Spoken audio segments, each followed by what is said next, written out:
আমরা 11টা দল একত্রিত হয়েছি কিসের ভিত্তিতে? আমরা একত্রিত হয়েছি জনগণের আকাঙ্ক্ষার ভিত্তিতে। আমরা একত্রিত হয়েছি জুলাই যোদ্ধাদের আকাঙ্ক্ষার ভিত্তিতে। আমরা একত্রিত হয়েছি একটি নতুন বাংলাদেশ গড়ার স্বপ্ন নিয়ে, যেই স্বপ্ন এদেশের 18 কোটি মানুষ এখন লালন করে। আমাদের এই একত্রিত হওয়া চাঁদাবাজ, দুর্নীতিবাজ, মামলাবাজ এবং সব ধরনের অপরাধ জগতের যারা কারিগর তাদের বিরুদ্ধে। ইনশাআল্লাহ জনগণ যখন ঐক্যবদ্ধ হয়েছে তখন জনতারই বিজয় হবে ইনশাআল্লাহ। দুটা জিনিস আমি সকলের সাথে সুর মিলিয়ে বলতে চাই। অন্যায়ের বিরুদ্ধে, ফ্যাসিবাদের বিরুদ্ধে জুলাইতে যখন আন্দোলন শুরু হয় তখনও কিন্তু ইন্টারনেট কেড়ে নেওয়া হয়েছিল, যাতে অপরাধ গোপন করা যায়, যাতে খুনকে বৈধতা দেওয়া যায়। আবার আমরা দেখতে পাচ্ছি কার ইশারায় কেন সেই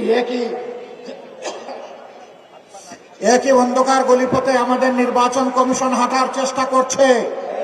তারা নির্বাচনের দিন 400 মিটারের ভিতরে সব ধরনের রেকর্ডিং বা ক্যামেরা, মোবাইল সবকিছুকে তারা নিষিদ্ধ করতে যাচ্ছেন। আমরা পরিষ্কার বলে দিতে চাই, জুলাইয়ে ওই অপকর্ম যেমন মেনে নেওয়া হয়নি, আজকেও মেনে নেওয়ার কোনো প্রশ্নই উঠে না।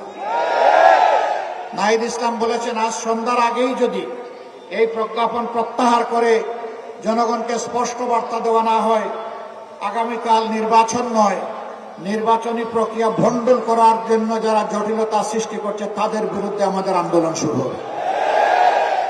এর সমস্ত দায়ভার তাদেরকে নিতে হবে। আমরা বহু জায়গায় দেখতে পাচ্ছি একটা পক্ষ, একটা মহল নির্বাচনে হেরে যাওয়ার ভয়ে তারা একবারেই হতাশ হয়ে পড়েছে এবং হতাশা থেকে তারা এখন চূড়াই পথেই নির্বাচনকে হাইজ্যাক করার চিন্তা করছে।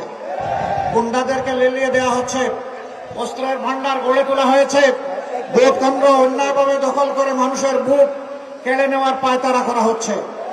আমরা স্পষ্টভাবে বলে দিচ্ছি, জুলাই যোদ্ধারা ঘুমিয়ে পড়ে নাই, তারা এখনো জেগে আছে। তাদের সমস্ত অপকর্ম ইনশাআল্লাহ আমরা প্রতিহত করে দেব।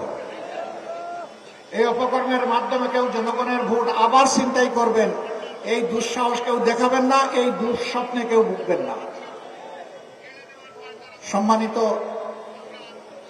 13 আসনের জনগণ, এটি একটি মর্যাদাপূর্ণ আসন, কিন্তু দুঃখের বিষয় কিছু অসৎ লোক এই এলাকাকে বিভিন্নভাবে জর্জরিত করে রেখেছে, সামাজিক অপকর্ম করে। এখানে ব্যাপক হারে বেপরোয়া চাঁদাবাজি চলে, এখানে মাদকের রমরমা ব্যবসা চলে, এখানে আমাদের বুকের সন্তানদেরকে ভুল বুঝিয়ে বিপদগামী করে তাদেরকে অস্ত্রবাজি করা হয়, দখলবাজিতে নামানো হয়, এখানে মামলা বাণিজ্য হয়েছে। আমরা আমাদের যে সমস্ত সন্তানদেরকে বিপদগামী করা হয়েছে, আমরা তাদেরকে ইনশাল্লাহ বুকে টেনে নিয়ে সংশোধন করে তাদেরকে মর্যাদাবান নাগরিক হিসাবে ইনশাল্লাহ গড়ে তুলব। ওই ধাপ্পাবাজদের হাত থেকে এদেরকে বাঁচিয়ে তুলব আমরা ইনশাল্লাহ। যদি আল্লাহর মেহেরবানিতে জনগণের বুকে ভালোবাসায় আমরা আত্মবিশ্বাসী, ইনশাল্লাহ হাও বিজয়ী হবে। ইনশাল্লাহ 11 দলের পক্ষেই জনগণের বিজয় অর্জিত হবে। এখানে লক্ষ্য করবেন, আমরা কোনো ব্যক্তি, পরিবার, গোষ্ঠীর পক্ষে এই নির্বাচনে নামিনি, আমরা নেমেছি 18 কোটি মানুষের পক্ষে। আমরা ঘোষণা দিয়েছি স্পষ্টভাবে, আমরা কোনো দলীয় সরকার কায়েম করব না, আমরা জনগণের সরকার ইনশাআল্লাহ কায়েম করব। আমরা এও ঘোষণা দিয়েছি, আমরা নির্দিষ্ট কোনো দলের বিজয় চাই না, আমরা 18 কোটি মানুষের বিজয় চাই। 18 কোটি মানুষের বিজয় অর্জন হলেই এটি হবে আমাদের মহাবিজয় ইনশাআল্লাহ তাআলা আজিম। একটা পক্ষ, দল, ব্যক্তি, পরিবারের বিজয়ের জন্য পাগল পারা হয়ে উঠেছে। জনগণ তাদেরকে অতীতে দেখেছে আর এখনো তাদের কার্যকলাপ দেখছে। আমরা বিশ্বাস করি বাংলাদেশের শান্তিপ্রিয় জনগণ অবশ্যই তাদেরকে সমর্থন করবে না, তারা জনগণের দ্বারা প্রত্যাখ্যাত হবে। যারা জনগণের পক্ষে আছে, জুলাই আকাঙ্ক্ষার পক্ষে আছে, জনগণ ইনশাআল্লাহ তাদেরকেই বেছে নেবে। এর আলামত ইতিমধ্যে স্পষ্ট হয়ে উঠেছে। ডাকসুর বিপি সাদেক কায়েম বলেছেন, অলরেডি তরুণ সমাজ তাদের রায় জনগণকে জানিয়ে দিয়েছে। 5টা বিশ্ববিদ্যালয়ে তারা এই জুলাই আকাঙ্ক্ষার পক্ষেই অবস্থান নিয়েছে এবং জুলাই আকাঙ্ক্ষাকেই তারা সম্মান করেছে। ইনশাআল্লাহ 12 তারিখও বাংলাদেশ একই দৃশ্য দেখবে। কেউ যদি সেই দৃশ্য দেখে এখনই ভীত সন্ত্রস্ত হয়ে আবারও বলছি চূড়াই পথে পা বাড়ান, তাইলে এই জাতি এবং আমরা তাদেরকে ক্ষমা করব না। আমরা সেই দিকে চলতে দেব না। এই রাস্তা বন্ধ করে দেওয়া হবে ইনশাআল্লাহ। সরকারের কিছু আমলা, কিছু সচিব, কিছু অসৎ লোক এখনো দলবাজি করছেন, বিভিন্ন জায়গায় বিভিন্ন ক্যান্ডিডেটকে জিতিয়ে আনার চেষ্টা করছেন। ক্যান্ডিডেট জিতবে বা পরাজিত হবে সেটা জনগণের ভোটে। আপনি কে? আপনাকে কে এই দায়িত্ব দিয়েছে? মনে রাখবেন, ক্ষমা বারবার পাবেন না। অপরাধ করে অতীতে ক্ষমা পেয়েছেন, আগামীতে সেই ক্ষমা করা হবে না। যদি আবার ফেসিবাদের দিকে দেশকে ঠেলে দেওয়ার কেউ দুঃসাহস করেন, জুলাইতে যেমন ফেসিবাদে রুখে দেওয়া হয়েছে, আগামীতেও সেই ফেসিবাদে রুখে দেওয়া হবে ইনশাআল্লাহ। কিন্তু আমরা বারবার জুলাই চাই না।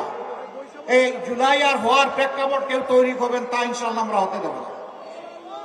ইনশাআল্লাহ সত্যের বিজয় হবে, ইনসাফের বিজয় হবে, দুর্নীতিমুক্ত বাংলাদেশ হবে, ইনসাফ এই বাংলাদেশে কায়েম হবে।